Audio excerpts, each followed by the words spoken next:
Sure. Here's a great detailed summary of the passage you gave, written in very simple and clear language so that anyone, even a child, can understand it deeply and completely. Okay. Great detailed summary. Narasimha Pallava and the Mam. 1. Who was Narasimha Pallava? Narasimha Pallava was a powerful king of the Pallava dynasty in South India. He lived many centuries ago and was known for being a great builder, lover of art, and a wise ruler, just like his father, Mahendravarman. 2. What did he do after defeating his enemy? Narasimha Pallava defeated another strong king named Pulakeshin Sek, who ruled the city of Vatapi, now called Badami. After the victory, Narasimha took the treasure, gold, wealth, valuables from Vatapi, but he didn't keep it just for himself. He used that treasure to build a beautiful new city for his kingdom. 3. What was this city called? The city was called Mahamalapuram, which means City of the Great Wrestler. This name comes from one of Narasimha's own royal titles, Mahamala, meaning Great Wrestler. Today, the place is called Mamalapuram, and it is near the seashore in Tamil Nadu. Why did he build the city near the sea? He built it on the coast. His kingdom could take part in sea trade with other countries, using ships on the Indian Ocean. This helped the Pallava kingdom grow rich and powerful through international trade. 5. What was special about Mamalapuram? Narasimha filled the city with amazing temples. These temples were not built with bricks like normal buildings. Instead, they were carved out of entire huge rocks. These are called monolithic temples. Mono equals one, lithic equals stone. This was a new and impressive style of temple building. 6. How were these temples different from earlier ones? Before this, temples were often made by carving into cave walls. Narasimha went a step further. He carved standalone temples from giant boulders. This showed his creativity, skill, and power. Even today, many of these temples still exist, showing the strength and beauty of Pallava art. 7. Why did he build such grand temples? It wasn't just for religion or worship. Kings in that time used temples to show their greatness, riches, and victories.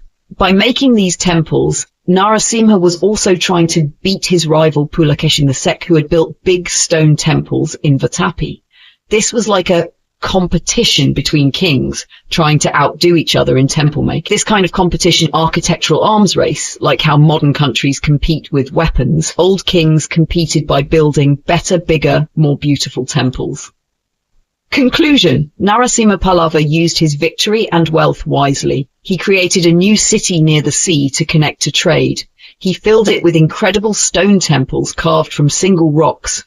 These temples were a way to show power, pride, and progress. Mamalapuram became a symbol of Pallava greatness in art, architecture, and ambition. Would you like this turned into a quick revision version or visual summary like a chart or diagram?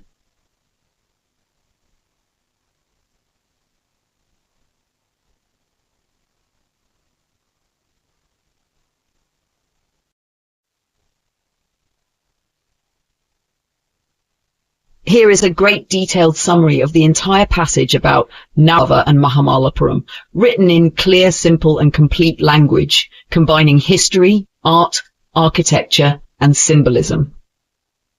Summary. The glory of Mahamalapuram under Narasimha. Mahamalapuram, also known as Mamalapuram, was a magnificent and important coastal city during the rule of King Narasimhavarman I Pallava, also called Narasimha Pallava.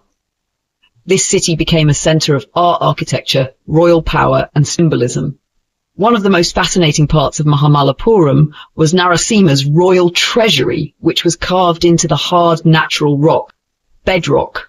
This treasury had separate brick sections to store different types of royal valuables, like gold, jewels, and rare objects. Remarkably, this treasury still exists and can be seen today, showing the engineering skill of that time. Also visible is a large lion-shaped throne made from a single rock, monolithic. It was built facing north in the direction of his enemies, the Chalukya kings. The throne, shaped like a fierce lion, was symbolic, as if watching the enemies with anger or warning. Narasimha would sit or relax on this throne, wearing a silk cap and his hair tied in a knot. enjoying the cool sea breeze and the view of rice fields and orchards that extended all the way to his capital city, Kanchipuram. But Narasimha Pallava was not just a powerful king, he was also a patron of art. In Mahamalapuram, he began a huge and artistic experiment showing how power, religion, myth, and art were all connected in ancient Indian kingdoms. This experiment was the creation of a massive rock sculpture called the Great Penance, or the Descent of the Ganga. This sculpture was carved on a single sandstone rock and filled with carvings of animals, gods, holy sages, snakes, and clever hidden meanings, double entendres. The artwork was not only beautiful, but also deeply symbolic and intelligent. It is considered a masterpiece of Indian sculpture. It also had a political purpose. Narasimha likely wanted to outdo the Chalukyas, who were also known for their temples and poetry. Through this sculpture, he tried to show his cultural and religious superiority. Most importantly, this grand artwork was meant to glorify Narasimha himself, bring fame to the Pallava dynasty. It was an example of how kings used monuments and art to create lasting memories of their greatness. To make such a complex and majestic work, Narasimha had the help of a legendary sculptor named Mandatar, who was said to be better than even the Greek artists of ancient times. He was like the Michelangelo of Tamil Nadu, a true genius of sculpture. Key themes in this summary: royal power. Narasimha used architecture and art to show his strength and control. Symbolism. The lion throne, the direction it faced, and the sculpture were all full of meaning. Art and religion. He used religious stories like Ganga's descent to connect himself with divine power. Rivalry. His artwork was partly created to beat the Chalukyas in art and culture. Legacy. The Great Penance is a lasting mark of the Pallava legacy in Indian history. Let me know if you'd like this summary in bullet story style, exam-ready Q&A format, or comic strip script.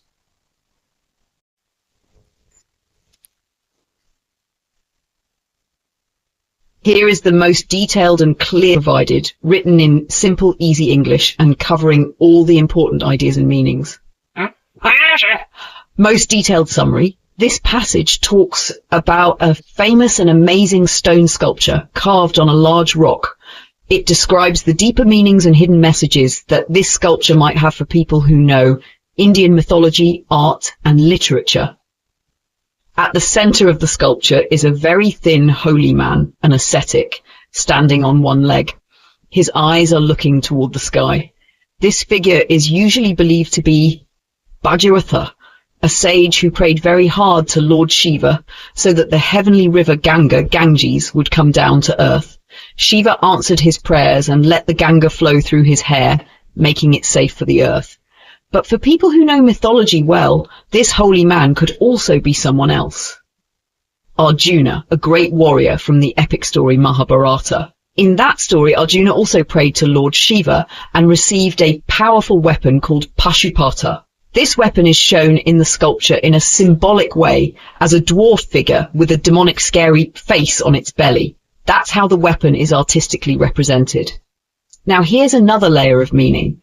Arjuna was famous for being a strong wrestler, and so was the king who built this sculpture. His name was King Narasimhavarman, also called Mahamala, which means great wrestler. So the sculpture might also be praising the king, saying that he was as great as Arjuna and that he too earned Lord Shiva's blessings. It's a way of showing respect and greatness for the king without saying it directly. The sculpture is huge, and besides the main story in the center, it is filled with many small, interesting details, like hidden treasures for the mind. For example, at the bottom part of the sculpture, where real water once flowed like a waterfall, two people are shown smiling at the water. One of them is holding a pot called a kumbha in Sanskrit.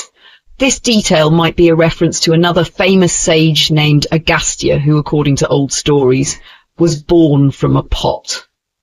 Agastya is also known for killing a demon named Vatapi, so this small part of the sculpture might be hinting at that story too. Key points. The main figure could be Bhagiratha or Arjuna. Both prayed to Shiva and were blessed. Arjuna received a powerful weapon symbolized by a dwarf with a scary face. The sculpture might also honor King Narasimha Varman, showing he's like Arjuna and blessed by Shiva. The whole sculpture is full of hidden meanings and symbols for people who understand mythology. A figure with a pot at the bottom might represent Agastya, the pot-born sage who defeated a demon. The sculpture is not just a work of art, it is a storybook in stone, full of myths, symbols, and royal pride. Let me know if you'd like this in any other form, like bullet points, flashcards, or a story version.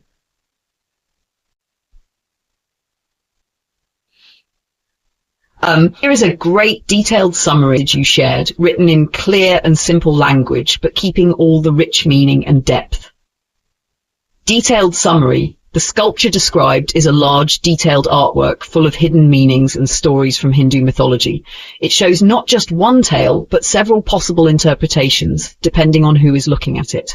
Multiple interpretations. In the center, there is a starving holy man, ascetic, standing on one foot, looking by. Most people will recognize him as Bhagiratha, the sage who begged Lord Shiva to bring the river Ganga down to earth. Lord Shiva agreed and caught the river in his thick hair, so it wouldn't destroy Earth with its force. But for those who know mythology well, this ascetic could also be Arjuna, the hero from the Mahabharata, who prayed to Lord Shiva to get a powerful weapon called Pashupata Astra. In the sculpture, this weapon is shown in the form of a dwarf with face painted on his belly. Symbol of the king. This second meaning connects the sculpture to King Narasimha Varman, the ruler of the Pallava dynasty. Arjuna was a great warrior and wrestler, and so was this king, known as Mahamalla, great wrestler. So, the sculpture could also be praising the king by showing that he too had earned Lord Shiva's blessing, just like the heroes of the past. Around the sculpture, if you move your eyes away from the center and look at the lower part of the sculpture, there's another story waiting. Near the spot where real water once flowed like a waterfall and pooled below, you can see two figures smiling at the water. One of them is holding a pot, called a kumbha in Sanskrit. This pot might be a clue, a symbol pointing to the famous sage Agastya. The birth of Agastya. Agastya has an unusual story. According to mythology, he was born from a pot, not from a mother's womb. Here's how it happened. The gods were performing an important ritual, a sacrifice. Two gods, Mitra and Varuna, were there. A beauty named Urvasi appeared. She was so beautiful that the two gods became overwhelmed and released semen. Their semen was placed into a pot, and from this pot, Agastya was born. Because of this, he was called Kumbhayoni, which means born from a pot. Agastya is also famous for killing a demon named Vatapi. Final connection. The sculpture may be using these different stories and symbols to create a hidden message. It honors great heroes of mythology like Bhagiratha, Arjuna, and Agastya. It also connects these great figures to the Pallava king, especially Narasimha Varman, showing that he is as wise, strong, and blessed by the gods as they were. By doing this, the sculpture becomes not just art, but a royal message in stone, a mixture of religion, power, history, and beauty. Let me know if you want this turned into bullet points, flashcards, or an even simpler version.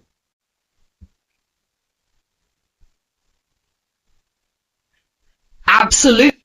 Here's the most rich detailed summary of the passage, with clear explanation of every important idea, background context, connections between art, mythology, and politics, all laid out in an easy-to-understand way, but with deep insight.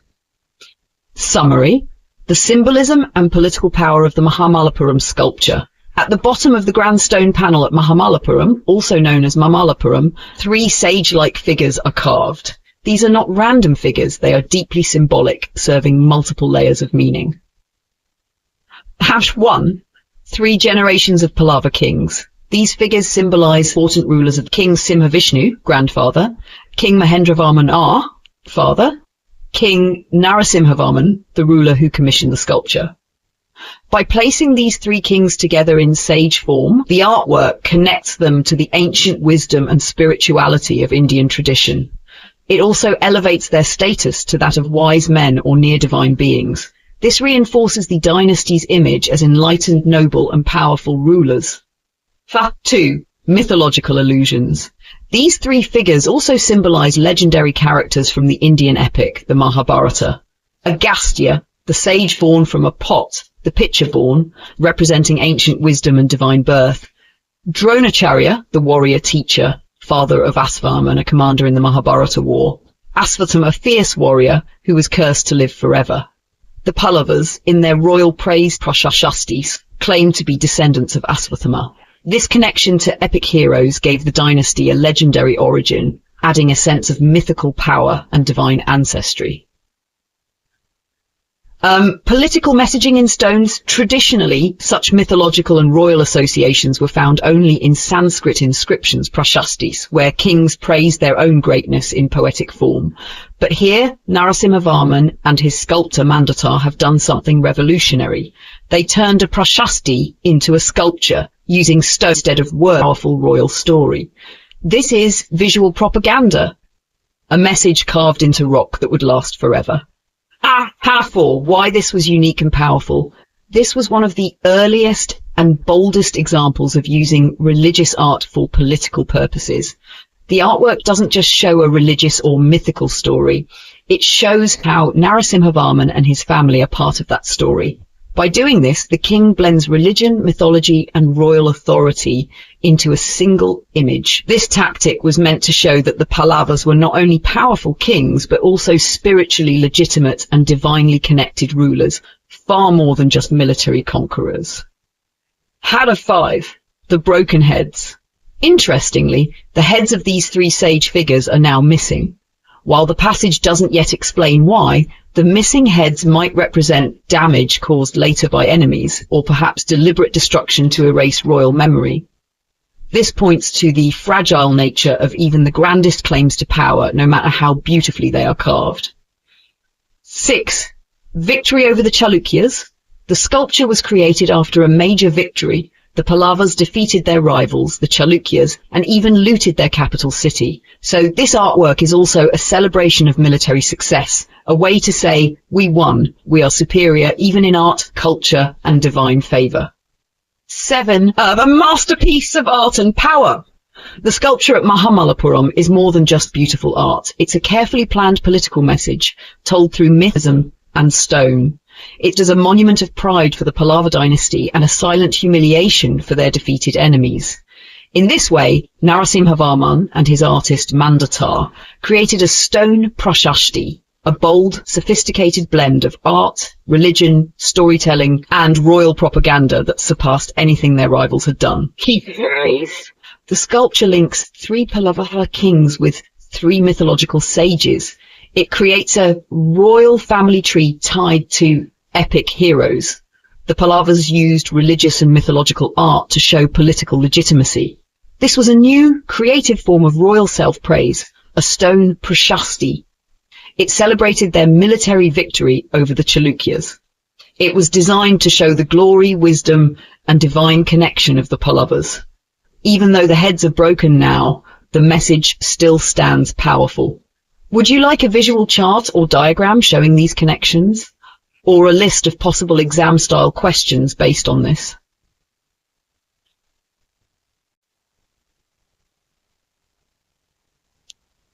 Sure. Here's a great detailed summary of the passage you shared, aimed clearly and completely in simple and easy to understand language, covering every important point. Detailed summary. In this passage, we see the cultural and political rivalry between two major South Indian dynasties, the Pallavas and the Chalukyas, especially between the kings Narasimha Pallava and Vikramaditya Chalukya. 1. News of Narasimha's art and temples spread. During this time in ancient India, trade and travel were very active. Traders, poets, artists and scholars frequently moved between different parts of India, especially between the east coast and west coast, and also by land. Because of this constant movement, news spread quickly across the land. So even if Vikramaditya Chalukya was far away, he eventually heard stories about what Narasimha Pallava was doing in his kingdom. 2. The boar statue. Symbolism and insult. Pallava had a giant statue of a boar wild pig made from a single big rock, a monolith. He played inside a temple pond. This statue had two meanings. Religious, it showed his devotion to Varaha, the boar form of the god Vishnu, who saved the earth in Hindu mythology. The Chalukya kings also used a boar as their royal symbol standard.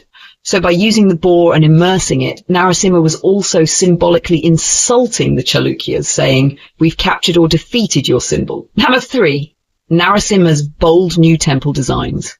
Narasimha wasn't just making temples, he was revolutionizing temple architecture.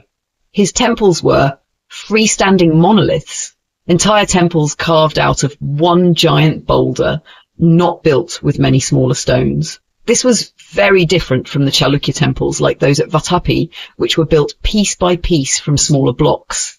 It was as if Narasimha was saying, "I can do something even greater than your style."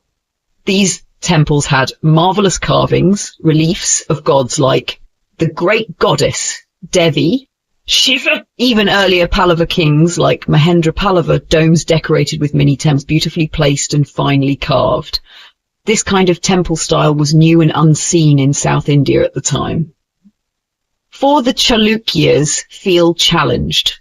These bold acts, both artistic and symbolic, made Vikramaditya Chalukya feel angry and challenged, even though what Narasimha built was a masterpiece of art. Vikramaditya saw it as an act of pride, a political insult. So he decided to take revenge. He wanted to attack Mahamalapuram, the Pallava capital where these temples stood. Overall meaning. This passage shows how art and religion were not just for worship, they were used for political messaging. Narasimha Pallava used temple building and symbolism to show his power and superiority. Vikramaditya Chalukya, feeling planned to respond, not just through art, but with war and revenge. Let me know if you'd like a visual diagram, a timeline, comparison table between the Pallavas and Chalukyas.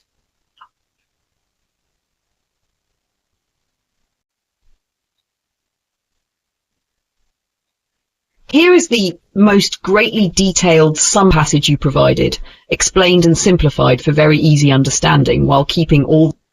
1. Vikramaditya was very patient and determined. He showed the same patience in his later years that he had shown when he was younger. He was very determined, dogged. Once he wanted something, he never gave up. He was ready to face problems or pay any price to get what he wanted.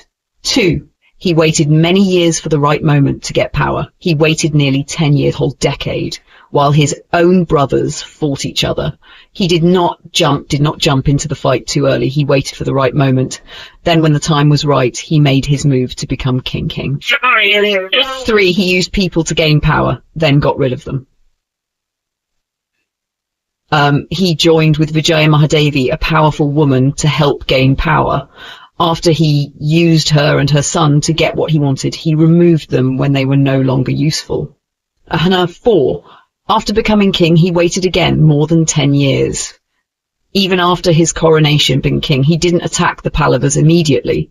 He waited another decade, 10+ years, to build his political and religious strength first.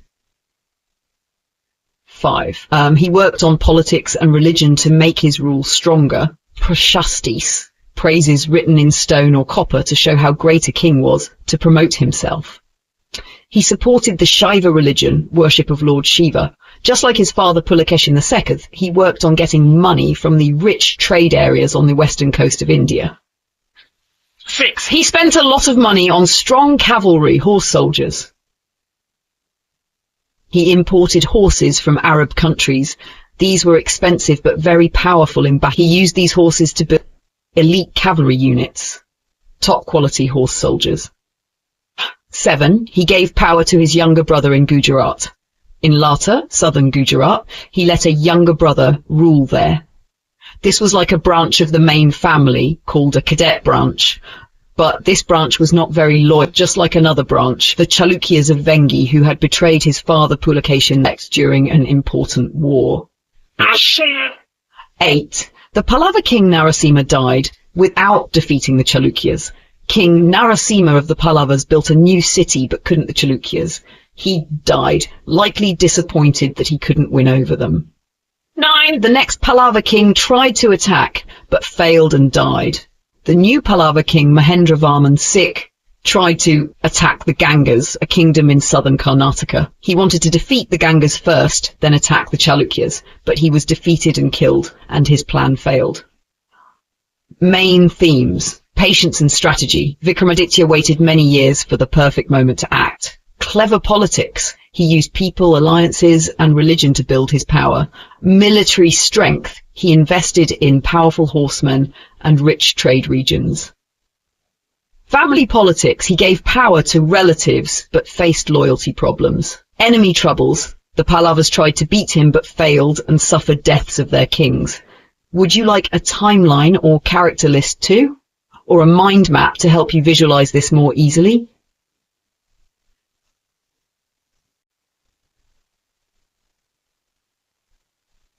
Here's a great summary of the entire passage explained in full, clear language, but with all the important points covered. Summary of Vikram Revenge Campaign, 674 CE.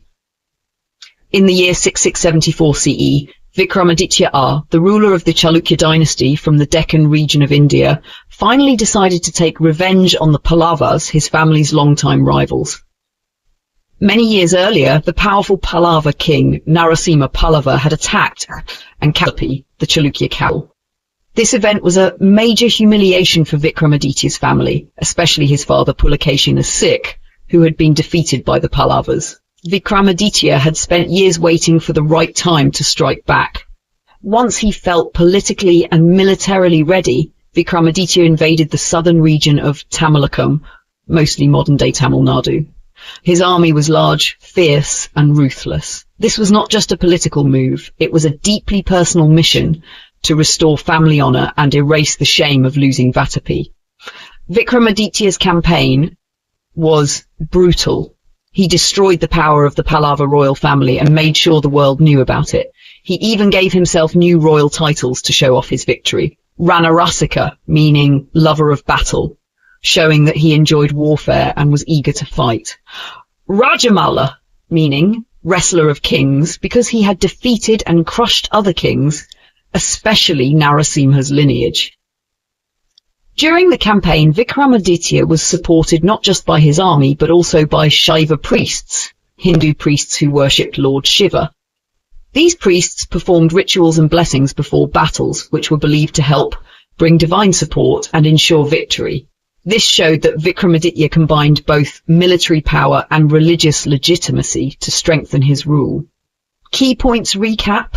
674 CE, Vikramaditya begins his revenge campaign. He was avenging the earlier loss of Vatapi to Narasimha Pallava. The campaign was violent and successful, destroying the Pallava royal family's power. Vikramaditya gave himself heroic titles like Ranarasika and Rajamala. Shaiva priests supported him spiritually through religious rituals.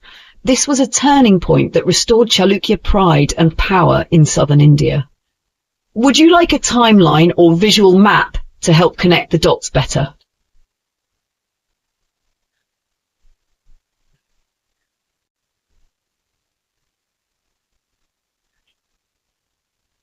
Absolutely.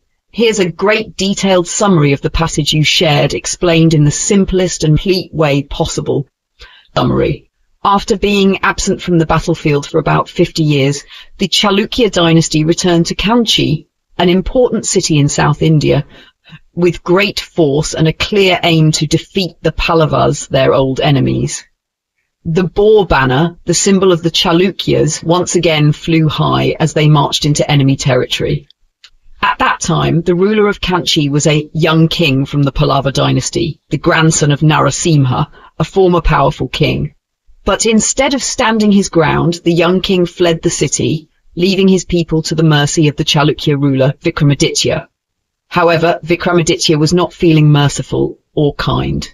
According to the records he left behind, called inscriptions, he described in great detail how his soldiers filled up the deep moat around Kanchi, climbed the huge, seemingly impossible walls of the fort, and then entered and brutally destroyed the city.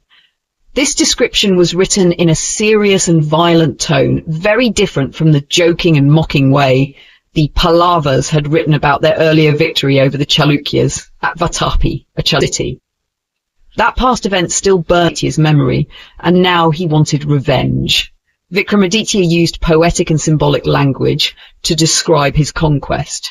In the Chalukya tradition, kings were often described as lovers of the earth, and wars were described like romantic conquests. In this style, Vikramaditya said he had forcibly wooed the lady of the south, meaning he conquered South India, and taken possession of Kanchi, the jewel on her waist, meaning Kanchi was like a precious part of South India, which he now controlled. This kind of poetic language showed that in those times, success in war was not just about land or power. It was also a way for a king to prove his manliness, strength, and dominance. Next, Vikramaditya set his eyes on another symbolic target, Mahamalapuram, a city famous for its Pallava architecture and art, and a proud reminder of Pallava victories over the Chalukyas. It was not just a city, it was a symbol of Pallava greatness. So Vikramaditya wanted to conquer and destroy it too, to erase that symbol.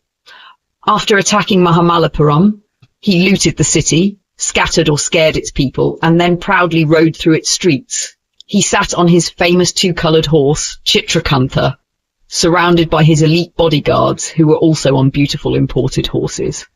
Based on sculptures from that time, Vikramaditya likely wore a silk garment tied around his waist, no shirt, to feel the sea breeze, and a few elegant necklaces. He rode calmly through the conquered city as if enjoying a quiet walk, showing off not just his victory, but his kingly style, pride and power. Key themes from the song. 1. Revenge and war. Vikramaditya attacked the Pallavas to get revenge for their old insult. 2. Symbolism in battle. Conquering cities like Kanchi and Mahamalapuram was more than military victory. It was a matter of pride and history. 3. Poetic language. War was described in romantic terms as if kings were lovers conquering the earth.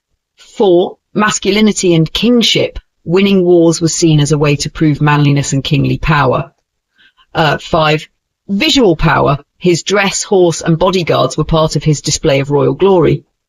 Let me know if you'd like a timeline, my map, comic style summary or Q&A form to make this even easier.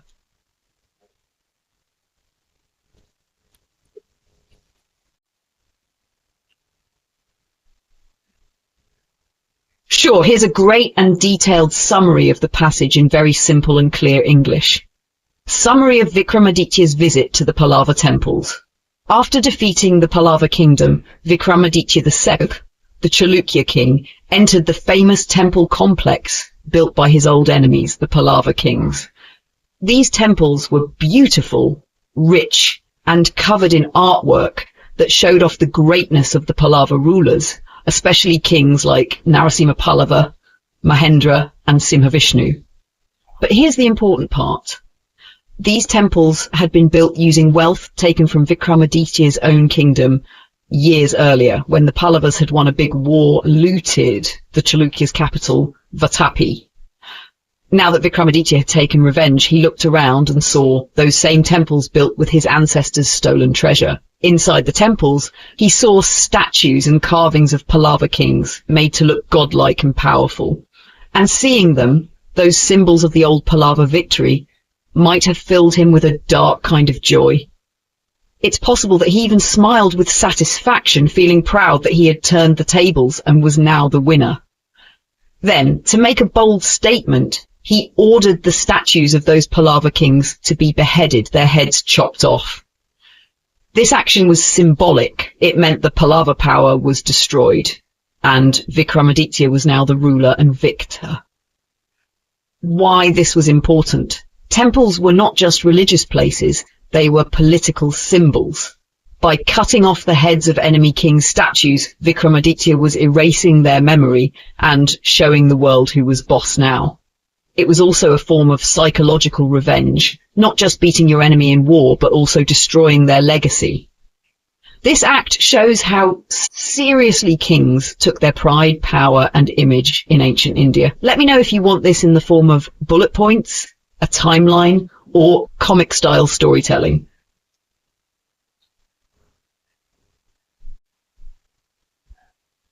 Here is a great, detailed, and super easy to understand summary of the passage you asked about, based on everything explained so far. Summary: the Chalukya attack on Pallava art and temples in the 670s. In the 670s AD, a powerful king named Vikramaditya from the Chalukya dynasty invaded the land of the Pallavas, southern India. This was not just an ordinary war for land or money. He also wanted to destroy the art and temples of the Pallavas.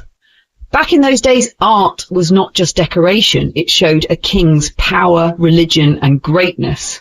Temples were made with great effort and skill by expert sculptors and workers. Destroying someone's temple artwork was like insulting their gods, their culture, and their king.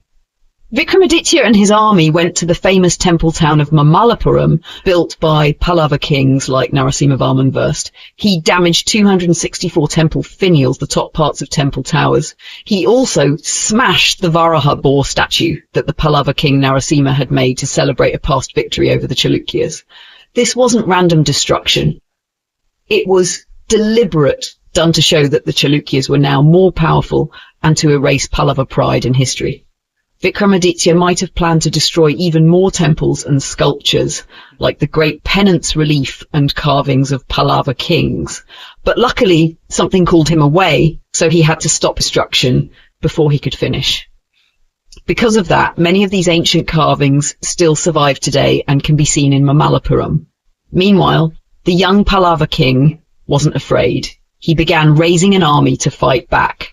Other Tamil kings from nearby kingdoms also joined forces with him to protect their land and temples.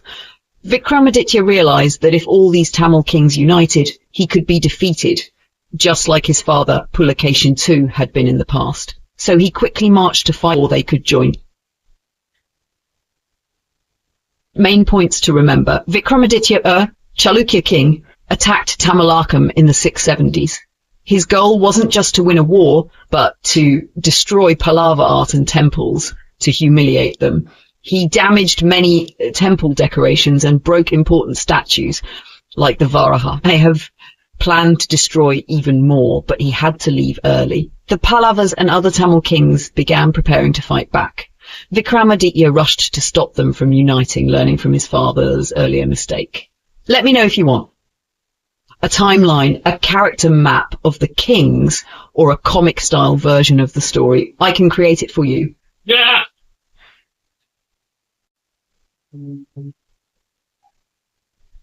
Sure, here's a great passage you shared, written in very simple words, but still rich with full meaning. You can easily understand and remember everything. Detailed summary, simplified step by step. 1. Vikramaditya's southern campaign, attack on Tamilakam. Vikramaditya, a powerful Chalukya king, marched into Tamilakam, southern Tamil-speaking regions of India, with great force. He fought hard and destroyed many enemies there, showing his strength. 2. Chalukyas become strong again. While Vikramaditya was fighting in the south, the Chalukya Empire was becoming strong again, and the Gangas, an allied royal family who were growing powerful at the same time. 3. Work at home, sons and grandsons. Back home, Vikramaditya's son Vinayaditya and grandson Vijayaditya worked to make the Chalukya dynasty more secure. They formed marriage alliances with other royal families. They also fought wars to remove enemies and rebels, like pulling out thorns from a wound so the kingdom could heal and so on. 4. Family help, Ganga king's successes. The Ganga king, who was both Vikramaditya's cousin and brother-in-law, also had great success in fighting the Pallavas, rivals of the Chalukyas. 5. Retirement after many battles. After many years of war, Vikramaditya became old. He realized that Tamilakam was too big, strong, and hard to fully conquer. He had already destroyed statues of dead Pallava kings, which gave him a feeling that he had done enough to protect the Chalukya name and honor. So he decided to retire and go back to his capital, Vatappi. 6. A possible defeat, Perivalalana incident. One reason he may have stepped back was a sudden problem at a place called Perivalanur. There, his huge army with lakhs of soldiers was defeated or pushed back by a much smaller Pallava force. This may have shaken his confidence. 7. Reality of that battle. But maybe the Chalukyas weren't fully defeated. It's possible that only the back part of their army, rear guard, was attacked by the Pallavas while retreating. So it wasn't a huge loss, but still a setback. 8. Message to South India. No matter what really happened, the whole of South India now understood one thing clearly. The Chalukyas were back in power, they were not weak anymore, and no one should mess with them, because they would fight back hard and stay strong. One-line summary. Vikramaditya led powerful battles in Tamilakam, rebuilt Chalukya strength with family support, and retired after achieving honour, proving to all of South India that the Chalukyas were once again a dominant force. Would you like a timeline of events, a character chart, or important points for exam questions? Let me know. I can simplify it even more or organise it. Sure, here's a great detailed and super easy summary of the full passage you gave, broken into simple ideas so you understand everything clearly. Detailed summary, in the simplest words. 1. Vikramaditya's death and achievements, died in 682 CE. Vikramaditya I was a brave and war-loving king. He helped his family, the Chalukyas, regain their power after they had lost it. By the time he died, he had restored his family's strength and made them powerful again. 2. From small chiefs to great kings. The Chalukyas started off small. They were once just village-level leaders. They used to live in fear of big kingdoms, like the Kadambas and Kalachurish. But over time, they grew stronger and became a mighty empire. 3. Defeating old enemies. The Kadamba king, once strong, had become just a small part of the Chalukya empire. Chalukyas had defeated their old enemies and now ruled over them. 4. Huge empire across south and central India. The Chalukya empire was now very large. It stretched from southern Gujarat, west coast, through Maharashtra, across the Deccan forests, over the rivers of Karnataka, and almost up to Tamil Nadu. This made them one of the biggest powers in South India. 5. Growing towns and cities. Towns and cities in the empire were growing and connecting with each other more. There were better roads, markets, and communication. The empire was becoming more organized and busy with trade and activity. 6. Vinayaditya king. After Vikramaditya died, his son Vinayaditya became the king. His court, his government, was the most important center in the empire, like the sun in a solar system. All other towns and kings revolved around him, like planets around the sun. 7. Moving capital and military control. Vinayaditya didn't stay in one place. He travelled with his army, setting up temporary camps as a moving capital. This helped him to control the empire better and act quickly if anyone disobeyed or caused trouble. 8. Deccan becoming a superpower.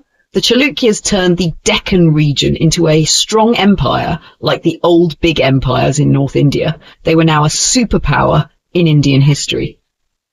Very short summary for quick revision. The Chalukyas, once weak and fearful, became a powerful empire under Vikramaditya I. By the time of his death in 682 CE, they had defeated old enemies, expanded across South India, and built a strong network of cities. His Aditya ruled like a great emperor with a moving capital, making the Deccan a rising superpower. Let me know if you'd like this in bullet art form, story version, or with a map. I can do all that too.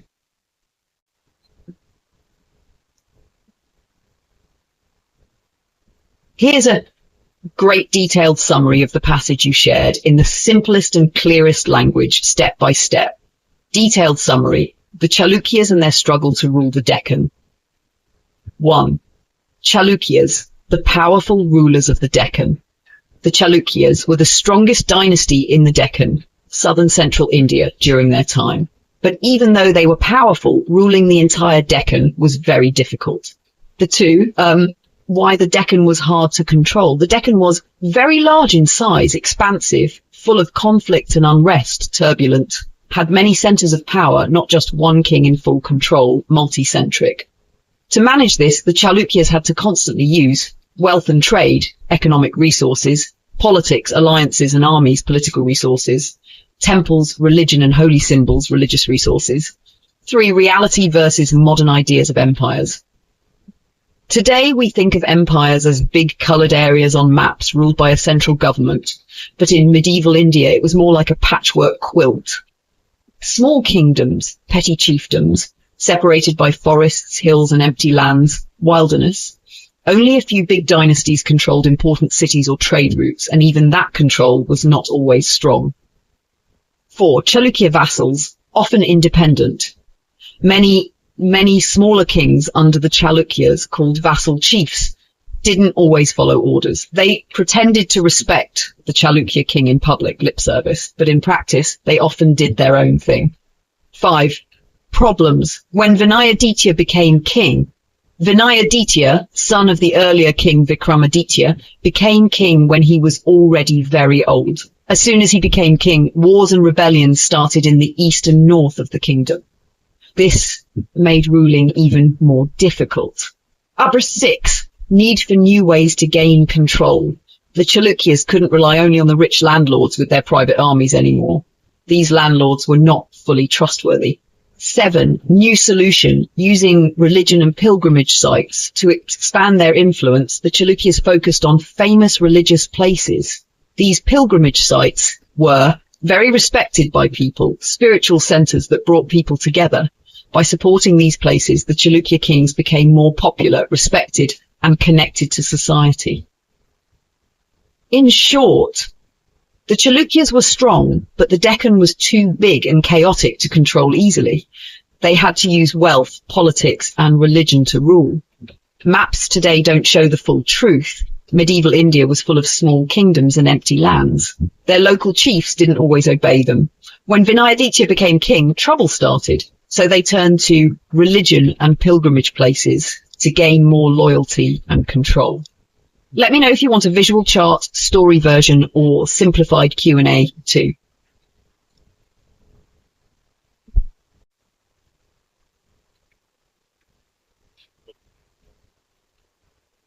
Here is a great detailed and easy to understand summary of the entire passage. Summary: Chalukya, Vallabha, Tirthas and the rise of Hampi. In ancient South India, the Chalukya kings, like Vallabha, ruled over the Deccan region. To show their power and make sure people respected their family, the Chalukya rulers did something very clever. They visited holy river places called Tirthas. What are Tirthas? Tirthas are sacred places, usually near rivers, where people believe the world of gods and humans come close together. People go there to pray, bathe in the river, and wash away their sins. These places are very spiritual and full of religious meaning. Why did the king go to Tirthas? The king used these trips to show people he was close to God. This made the people believe he was a holy and rightful ruler. While at these places, he often donated land to Brahmins, priests, or temples. Sometimes royal women from the palace, called Antapuram, influenced these decisions, showing that court politics involved both men and women. What did the religious people do in return? The Brahmins or temples that received land would support the king. They would help keep peace, spread religious teachings that praised the king, and increase his respect among the people. Festivals at Tirthas. During religious festivals, huge crowds gathered at the Tirthas. Animal herders came from nearby villages. They watched processions, dances, and listened to monks chanting. People also bathed in the sacred rivers to purify themselves. These were both religious and social events. Tirthas became more powerful over time. As kings gave more land and money, called endowments, the Tirthas became rich and influential. They turned into major towns or cities. They were not just religious spots anymore, they became economic and political centers too. The example of Pampa Tirtha, around 689-690 CE, the Chalukya king issued an official royal message from Pampa Tirtha, a sacred site on the Tungabhadra river. This place was connected to the goddess Pampa, a fierce and powerful deity. Over the centuries, Pampatirtha grew bigger and more important. Pampatirtha became Vijayanagara Hampi. By the 16th century, it had turned into Hampi or Vijayanagara. It became one of the biggest cities in the world at that time. It was the capital of a powerful empire that used guns and gunpowder. The royal family of Vijayanagara, similar to the Chalukya boar crest, showing they were inspired by the earlier Chalukya kings. What's next in the story? The passage ends by saying we will soon learn about another important Tirtha, Ellora, in the 8th century, which is famous for its amazing rock-cut temples. In simple words, Chalukya kings used religion and temples to keep their power. They gave land to priests at holy places. People came to these places for festivals and rituals, and became big cities. Pampatirtha became Hampi, the capital of a mighty empire. Let me know if you want this in bullet point cards or a story format to remember it better.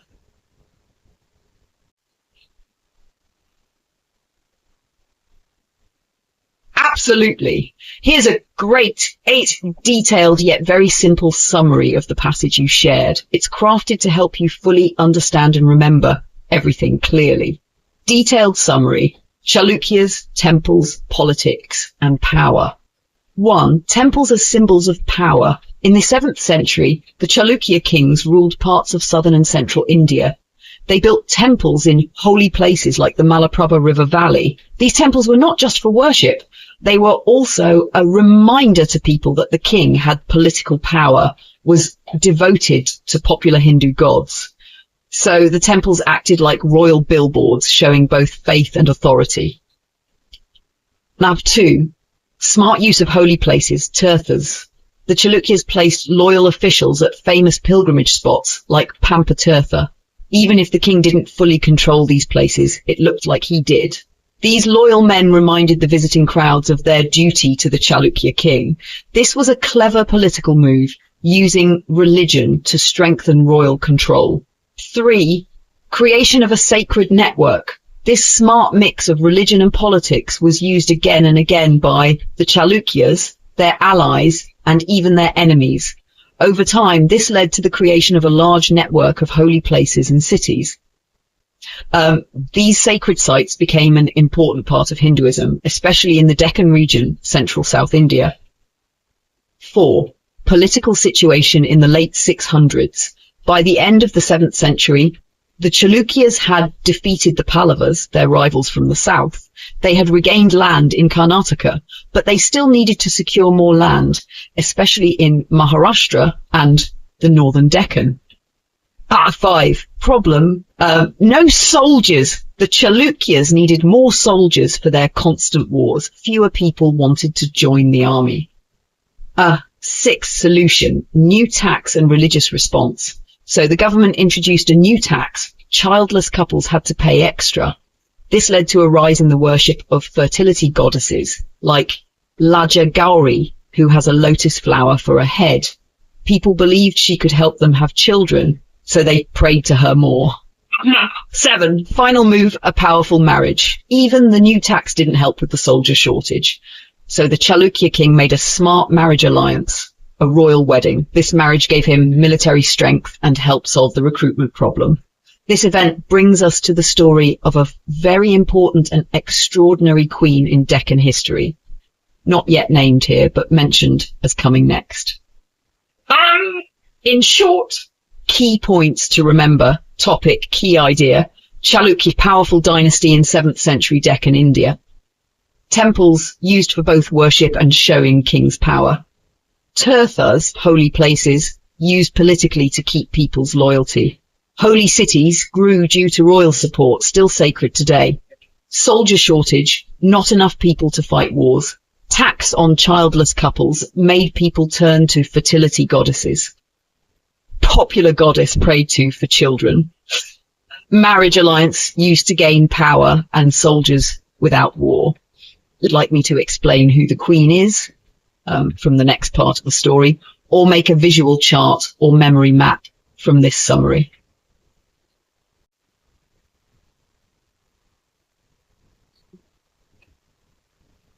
Absolutely. Here's a great detailed summary of the entire passage, explained in the clearest and simplest way possible, capturing all important events, emotions, politics, and historical context. Detailed summary of the passage. In the late 6th century, a Chalukya king named Mangalasha launched military attacks, called raids, into the northern Deccan region of India. This area was historically important and had many powerful families competing for control. Later, a dynasty called the Kalachuris became powerful again in this northern Deccan region. These Kalachuris called themselves Hayas, linking their identity to a legendary warrior clan from the ancient Indian epic, the Mahabharata. They did this to boost their royal image and authority, though historians are unsure if they were truly related to the older Kalachuri family from the 6th century. A new Chalukya king, instead of going to war like his grandfather, Pulakeshintu, chose peace and alliance. He did not want to rule the Kalachuris by force. Instead, he used a clever political strategy. He married his grandson, Vikramaditya, to 2 Kalachuri princesses. This double marriage alliance was meant to strengthen the bond between the 2 royal families and avoid conflict. It was a peaceful, smart way to gain influence without fighting. Then the passage shifts to a more emotional and visual tone, asking the reader to imagine princesses as they travelled from their home in the northern Deccan to their new life in Vatapi, the Chalukya capital, now called Badami in Karnataka. They were carried in beautiful palanquins, dressed in rich clothes and jewellery. As they moved further away, their familiar language, Maharashtri Prakrit, was replaced by Old Kannada and the Sanskrit spoken in Karnataka. When they arrived, they saw the Chalukya boar banner waving on the mud walls of Vatapi. They were royal palace and taken into the inner chambers decorated with murals, paintings.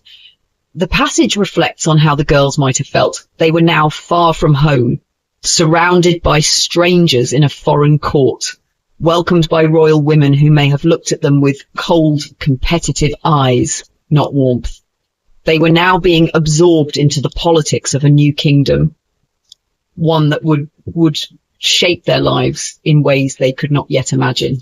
The passage ends by saying that although we do not know exactly how they felt, we will hear from them again, meaning these 2 women would later play important roles in the royal story. Key themes in the passage. 1. Royal politics and alliances. Peace through marriage, not war. Strategic thinking by rulers. 2. Change and adaptation. Young princesses leaving home to live in a new culture, facing language, custom, and emotional changes. 3. Women in history. These princesses were not just wives, they were political tools, but also future influencers. 4. Emotion and imagination. The writer invites us to feel and imagine what these girls experienced. Fear, curiosity, loneliness, excitement. Let me know if you'd like this summary as a mind map, a timeline, or in bullet notes for easier revision.